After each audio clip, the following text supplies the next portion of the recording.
अब बहुत से लोगों को एमसीयू के फेज 4 की मूवीज है और सीरीज एवरेज लगी, जो कुछ हद तक ठीक भी है, लेकिन फेज 4 पूरे मल्टीवर्स सागा के लिए सबसे इम्पोर्टेंट फेज है, क्योंकि ये फेज मल्टीवर्स सागा की स्ट्रक्चर को दिखाता है, यानी आगे क्या होने वाला है इसका हमें एक ब्रीफ आइडिया दिया गया। फॉर एग्जाम्पल एंड गेम से पहले यानी फेज 4 के स्टार्ट होने से पहले एमसीयू की मूवीज है एक ही स्टोरी लाइन है और लिमिटेड कैरेक्टर्स के चारों ओर घूमती थी, पर फेज 4 में एमसीयू की स्टोरी लाइन है ग्राउंड लेवल से कॉस्मिक लेवल है, even different dimension, reality, universes है और मल्टीवर्स है, सब कुछ को एक्सप्लोर कर रही है। और इसलिए एमसीयू अब कोई सिंगल स्टोरी लाइन वाला सिनेमैटिक यूनिवर्स नहीं है, बल्कि यहाँ मल्टीपल स्टोरी लाइन है एक साथ चल रही है, जो कनेक्ट होगी मल्टीवर्स सागा के एंड पर, यानी फेज 6 की कैंग डायनेस्टी या अवेंजर्स सीक्रेट वॉर्स मूवी में। तो हम मल्टीवर्स सागा को ऐसे समझ सकते हैं कि फेज 4 ने एक स्ट्रक्चर को तैयार किया, फेज 5 उसे एक्सपेंड करेगा और फेज 6 उसको कंक्लूजन देगा। और आज हम सिर्फ फेज 4 की बात करेंगे। हमने फेज 4 को 3 अलग अलग पार्ट्स में डिवाइड किया है। फर्स्ट मल्टीवर्स हैपनिंग,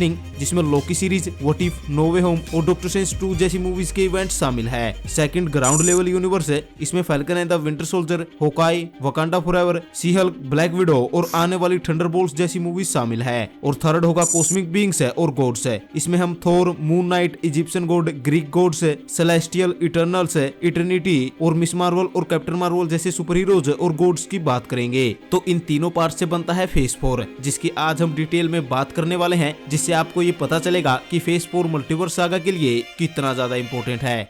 वो नतीजा है मेरी अच्छाई का।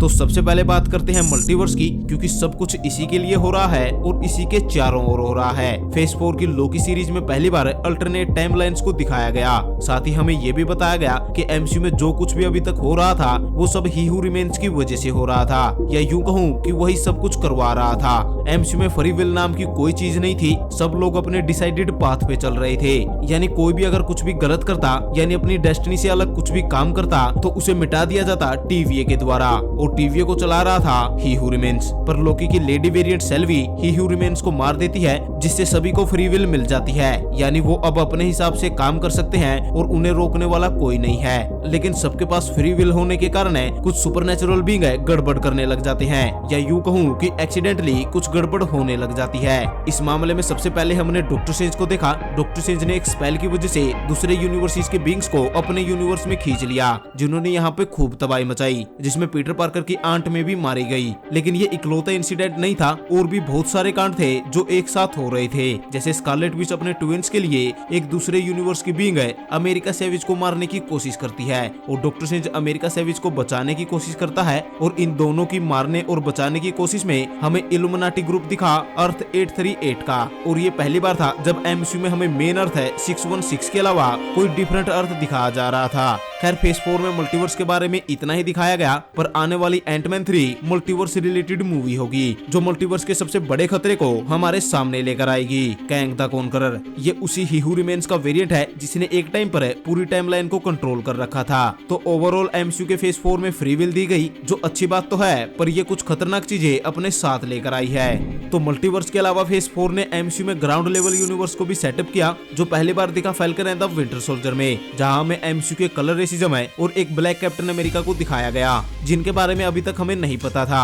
और नॉर्मल लोग सुपर हीरोज के बारे में क्या सोचते हैं ये सब भी दिखाया गया। इवन सैम विल्सन एक अवेंजर होते हुए भी मनी प्रॉब्लम से जूझ रहा था। ये सब काफी ग्राउंड लेवल पर दिखाया गया, पर असली कहानी अभी बाकी है, क्योंकि इस फेज में वैलेंटीना ने एमसीयू को ज्वाइन किया। ये सबसे छुपकर डार्क अवेंजर्स को फॉर्म कर रही है। एमसीयू में शायद इसे थंडरबोल्ट कहा जाए। मार्वल ने पूरे एमसीयू में पहली बार ऐसा किया कि वो सुपर हीरोज को छोड़कर विलन्स की एक टीम बना रही है, जो सब वैलेंटीना के साथ जोड़कर दिखाया जा रहा है। वो हमें black window, falcon and the Winter soldier है और वकांडा फॉरएवर में दिख चुकी है। अब एमसीयू में ग्राउंड लेवल यूनिवर्स बस यहीं तक नहीं है, क्योंकि यहाँ पर डेयरडेविल है और किंगपिन जैसे कैरेक्टर भी अपनी एंट्री मार चुके हैं। सी हल्क एमसीयू में अब सुपर हीरोज की लॉयर बन चुकी है। केट बिशप नई होकाई बन चुकी है। इवन सबसे बेस्ट है स्पाइडरमैन भी अब ग्राउंड लेवल टीम में आ चुका है। अब वो दूसरे प्लेनेट या एयरपोर्ट पर सुपर हीरोज के बीच नहीं लड़ने वाला। तो एमसीयू का ग्राउंड लेवल यूनिवर्स है फेज 4 में सबसे ज्यादा, या यूं कह सकते हैं कि यहाँ पहली बार बार हाईलाइट किया गया और उसे आने वाले फेसेस में एक्सपेंड भी किया जाएगा। पर फिलहाल के लिए भी ग्राउंड लेवल टीम है काफी ज्यादा स्ट्रॉन्ग है, क्योंकि इसमें literally Daredevil, Echo, Spiderman, Kate Bishop, Sam Wilson as Captain America,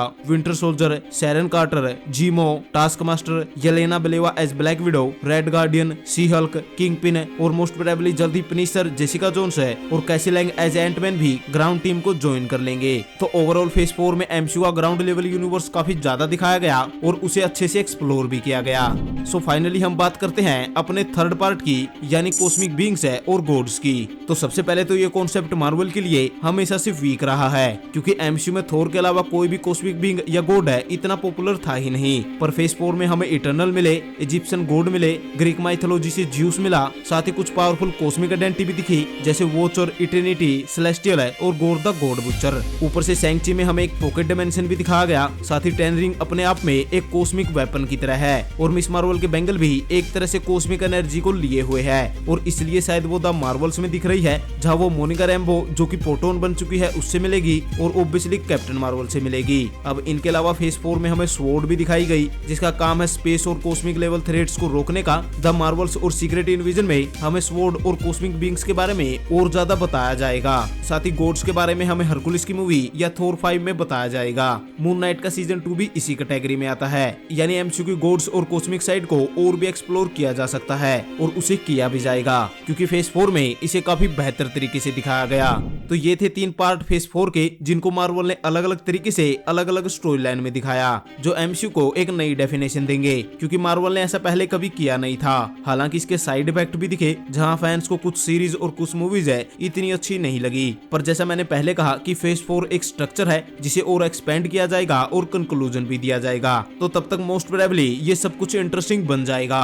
और वैसे भी लोग शुरुआत में इतने इंटरेस्टिंग नहीं होते, पर एंड आते आते सब डाई हार्ट फैन बन ही जाते हैं।